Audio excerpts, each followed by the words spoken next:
पितृदोष है, ये आपको कैसे मालूम पड़ेगा?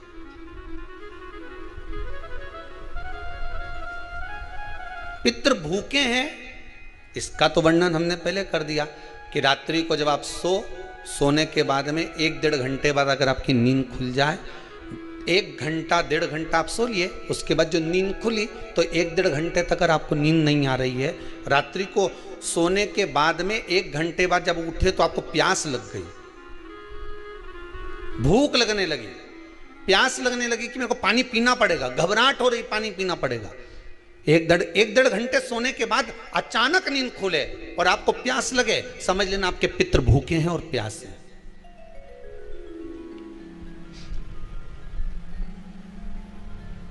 वो भूखे और प्यासे हैं, उनको जल की जरूरत है।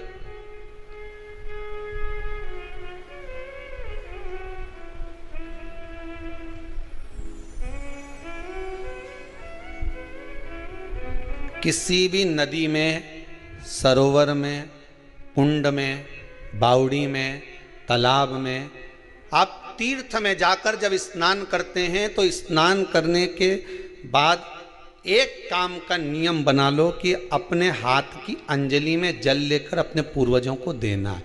प्यासे रहते हैं, भाग मांगते हैं।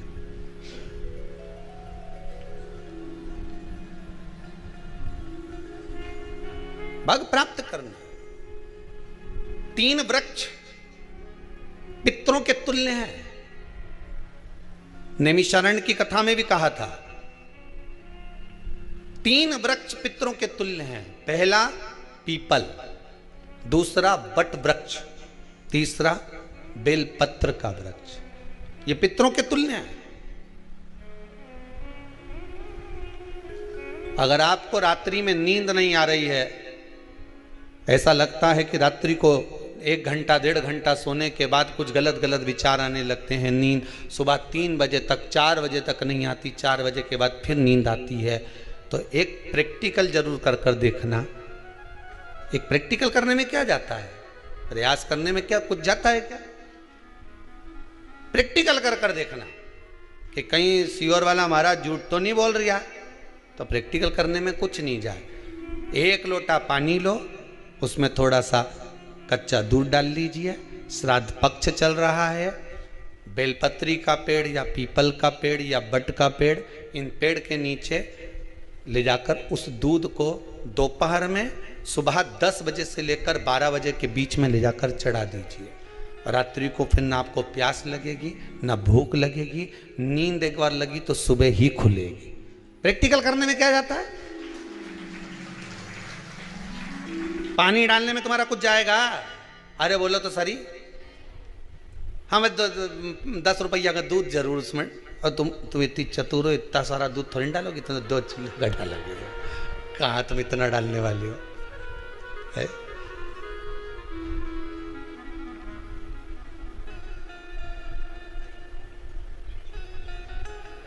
कहा बहुत चतुर लोग हो रहे संसार में हो।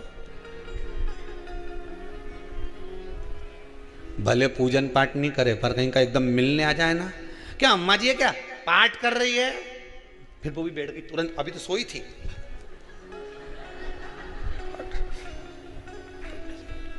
तुरंत क्या पंडित जी हैं क्या, उनसे थोड़ा सा काम है, अभी माला जप रहे हैं, मालूम पड़े पंडित जी तो आराम से सेव फल खा रहे थे। अब प्लेट सोफा के नीचे घुसे तुरंत।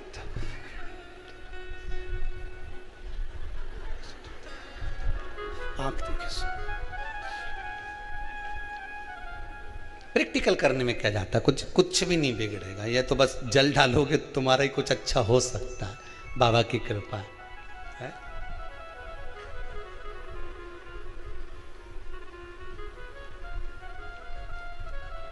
3 वृक्ष पितरों के तुल्य हैं।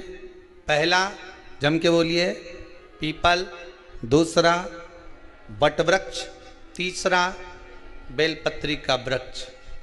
3 पीपल के वृक्ष में 52,000 ब्राह्मण एक साथ निवास करते हैं, इसलिए पितृतुल्य है। बट वृक्ष ब्रह्मा जी के मस्तक से बना, इसलिए पितृतुल्य है। और बेलपत्री का वृक्ष माता पार्वती जी के अश्रु से बना। जब आंसू गिरे थे माता जगत जननी जगदम्बा पार्वती के, उस समय पर पितृलोक में हलचल उत्पन्न हो गई थी। हमारी नातिन की आंख में आंसू कैसे आ गए? मैनावती की पुत्री है,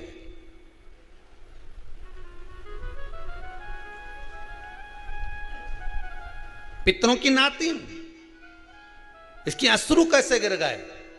पार्वती जी ने कहा ये आंसू नहीं, मेरा पुण्य भाग प्रकट करती हूं बेलपत्री के रूप में। तो पितरों ने वर दिया था कि ये बेलपत्री का वृक्ष हमारा आशीर्वाद है, इसके नीचे अगर कोई दीप लगाता है, शिव को स्पर्श कर चढ़ाता है, उसके पितरों की शांति होगी, हम स्वयं उसको आशीर्वाद देने के लिए पधारेंगे। बेलपत्र का वृक्ष पितृतुल्य।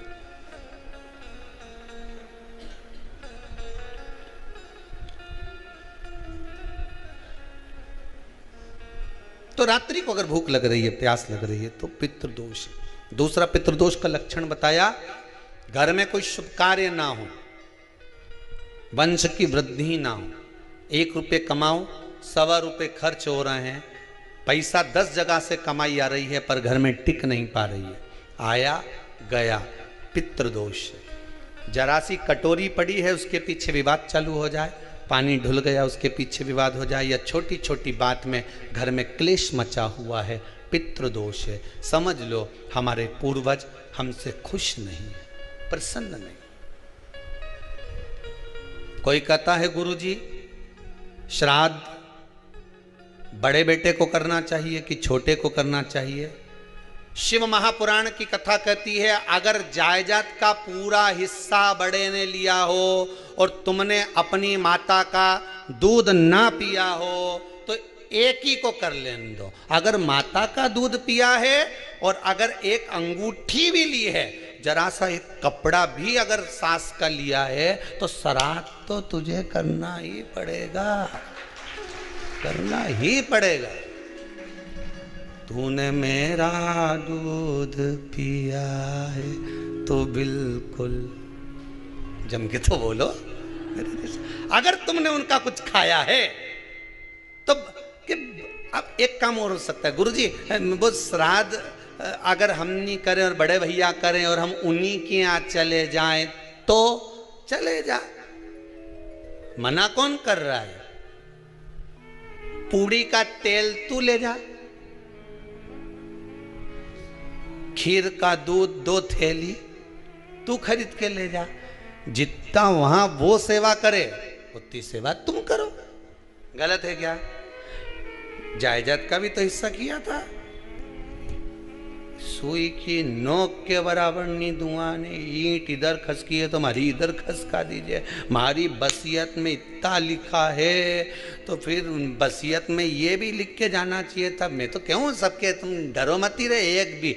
जब छोरा छोरी के जब सब सामान, प्रॉपर्टी दो ना, जमीन दो ना, जायदाद दो ना, सारा सामान छोरा छोरी के दो, तो उनके लिख के भी जाओ कि हमारी श्राद्ध कर दे अच्छे से, नहीं तो भूतड़ी बन के सताऊंगी। देखिए श्राद्ध करो। कितना दिया तुमको? बोलो ईमानदारी से बोलना, कितना दिया? ढेरों में। और एक बात बहुत अच्छे से कहूंगा, आप लोगों के जीवन में उतरे। अगर मायके में भाई, मायके में भाभी, मायके के लोग अगर आपके माँ बाप का श्राद्ध नहीं करते हैं तो बेटी भी अपने माता पिता का श्राद्ध कर सकती है। उसने भी दूध पिया है अपने माता पिता का, पर वो श्राद्ध का भोजन कौन कराएगा? बेटी का पुत्र हो, बेटी की पुत्री हो, वो कराए। और नाम वो नाना नानी का ले ले करे। अगर वो नहीं कर रहे हैं, वो नहीं संभालते, वो नहीं जानते, तो आप करो तो करे। 2 भाग होते हैं। जब एक रोटी गाय के मुख में दी जाती है, गाय के मुख में जब हम रोटी देते हैं, एक रोटी जब देते हैं, या तो गाय के मुख में 16 श्राद्ध में जब रोटी देते हैं तो रोटी को बीच में से तोड़कर, रोटी का जो भाग होता है उसको, मतलब ऊपर से फुलका का परत नहीं निकालना है, रोटी जो सीधी सीधी है ना, जैसे ये रोटी है तो इसको बीच में से तोड़ लिया, 2 भाग विभाजित कर लिया, नीचे वाले भाग में भी थोड़ा सा गुड़ शक्कर रख लिया, ऊपर वाले भाग में भी गुड़ शक्कर रख लिया, एक के ऊपर एक रोटी को रख लिया, वो गाय को दी। तो अपन श्राद्ध पक्ष में 2 पूड़ी का प्रमाण है कि गाय को 2 रोटी दी जाती है, कुत्ता को 2 रोटी दी जाती है। 2 पूड़ी रख के देते हो, देते आप लोग तो देते होगे, 2 पूड़ी के ऊपर पूड़ी रखकर, थोड़ा सा मीठा रखकर, नमकीन रखकर, कुत्ते को भी देते, 2 पूड़ी तोड़कर कागा को भी देते। 2 पूड़ी का प्रमाण कहाँ से आया? 2 भाग रोटी के टुकड़े का प्रमाण कहां से आया? श्राद्ध पक्ष में ही ऐसा क्यों किया जाता है? बाकी के समय पर तो कोई ऐसा 2 पूड़ी का प्रमाण ही नहीं, पर श्राद्ध पक्ष में ये क्यों कहा जाता है कि पूड़ी के ऊपर पूड़ी रख दे, उसमें मीठा रख दे, खीर शक्कर रख दे, गाय को दिया, कुत्ते को दिया, कागा को दिया, ऐसे क्यों कहा जाता है? उसका कारण क्या होता है? उसका केवल एक कारण है, जो नारी ने भोजन का निर्माण करा है, जो घर की बहू भोजन बनाई है, जो घर की बेटी ने भोजन बनाया है, घर की माता ने भोजन बनाया है। महाराज, पिता पुरुष एक कुल को तारता है, बेटी 2 कुल को तारती है। जब श्राद्ध पक्ष में 2 भाग रोटी के कर कर गाय को देती है तो 1 भाग तो उसके ससुराल वालों को मिलता है।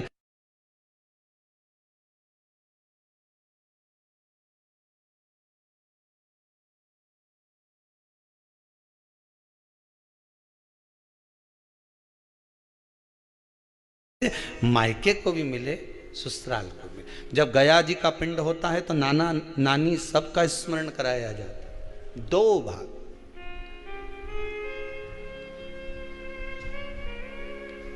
पुण्यता प्राप्त। अब लोगों को मालूम तो है नहीं कि 2 पूड़ी क्यों रखते हैं, उसका कारण वर्णित है शास्त्रों।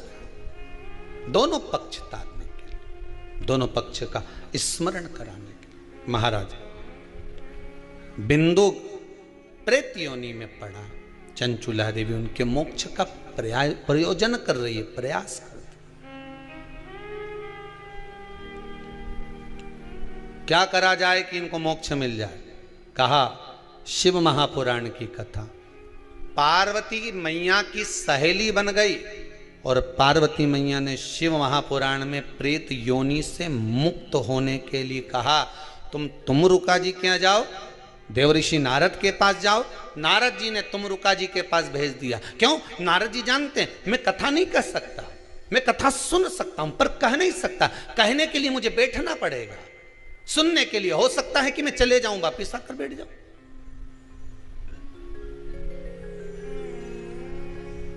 तुमरुका जी से कहा कथा कह दोगे? हाँ, कहने में क्या दिक्कत है? मेरे पति को प्रेत योनि से मुक्त करना है। तुमरुका जी बोलते हैं केवल तुम्हारा पति प्रेत योनि से मुक्त नहीं होगा। तुमरुका जी ने शिव महापुराण में कहा, सुनो चंचुला देवी, केवल एक व्यक्ति शिव पुराण से नहीं तरता, इस बिंदुक जैसे ना जाने कितने प्रेत इस वायुमंडल में घूम रहे होंगे, ना जाने कितने पितर, ना जाने कितने आहूत, ना जाने कितने वासुक इस वायुमंडल में घूम रहे होंगे। तुम्हारा पति तुमको दिखा नहीं, तुम्हारा बिंदुक तुम्हें कभी नजर आया नहीं, फिर कारण क्या था? बस मन में शांति नहीं है। घर में सारा सुख है पर हृदय में शांति नहीं, समझ लो पितृदोष है। क्या करा जाए? फिर क्या करोगे? महाराज, हृदय शांति, हृदय शांति। केवल एक अकेला बिंदुक शिव महापुराण की कथा सुनकर नहीं तरेगा। तुमरुका जी कहते हैं जिस समय पर मैं शिव महापुराण की कथा कहूंगा, सुनो चंचुला देवी, इस संसार के इस भूमंडल पर मृत्यु लोक में जितने भी जीव इस संसार सागर में भटक रहे होंगे, शिव महापुराण की कथा सुनकर वो भी तर जाएंगे। ये अकेली बिंदुक को तारने वाली नहीं है, इस मृत्यु लोक में जो विराजमान। आज भी नियम है महाराज, श्राद्ध का भोजन टेबल पर नहीं कराया जाता, श्राद्ध का भोजन ब्राह्मण को कुर्सी पर बिठाकर नहीं कराया जाता, श्राद्ध का भोजन किसी जाता। श्राद्ध का भोजन आज भी प्रमाण है कि ब्राह्मण के लिए भूमि पर आसन लगना चाहिए और जमीन पर बैठकर कराना चाहिए। तब क्यों? क्योंकि इस भूमि पर बैठकर जब भोजन कराएंगे, इसी भूमि से ना जाने कितने पितृ गए, कितने तर्पण हुए, कितनी तिलांजलि हुई, इसी भूमि से, इस रज से, इस कण से ना जाने कितने जीव चल गए। अब लकड़ी पर या टेबल पर या कुर्सी पर बैठकर ब्राह्मण को भोजन कराने का प्रमाण नहीं है। अब आपका फैशन ज्यादा हो गया तो बात दूसरी है। पंडित जी ऊपर बैठ के खा लोगे क्या? पंडित जी तो बोल देंगे अच्छा है खिला दो।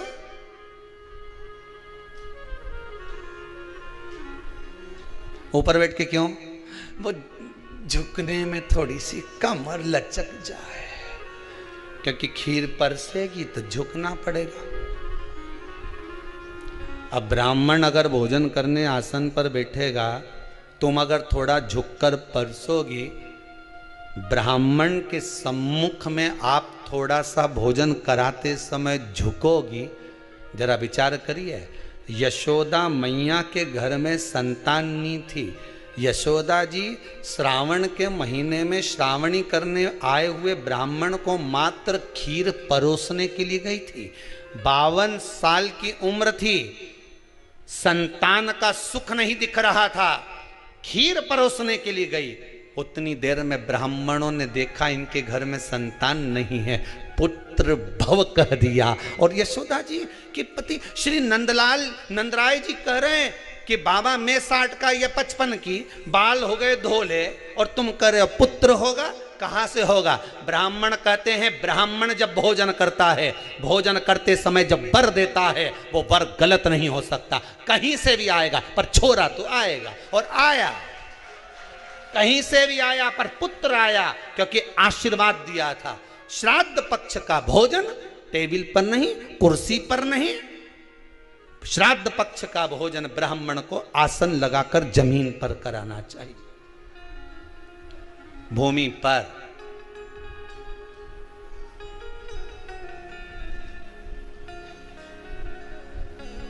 अब आजकल के ब्राह्मण भी थोड़े नीचे,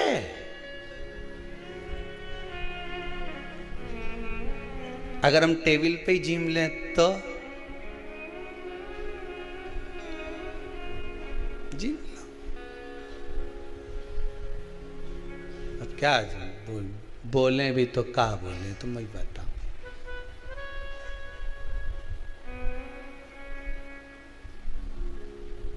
थोड़ा सा भाग भूमि का हो महाराज। तर्पण तिलांजलि सब भूमि पर। हम तो जो जजमान हवन करने के लिए भी जो जजमान लोग नाम लिखाए हैं पितरों के लिए, तो हम उनको भी कहते हैं कि कुर्सी पर बैठकर आहुति छोड़ने से अच्छा है आप बैठो मनानी पर, पहले सबसे पहले भूमि पर 10 मिनट बैठो, पर बैठ कर आहुति छोड़ो। उसके बाद भले आप स्टूल लगाओ, कुर्सी लगाओ, आपकी मर्जी, पर 10 मिनट 5 मिनट तो आप भूमि पर बैठो उन जीवों के लिए, उन जीवों के।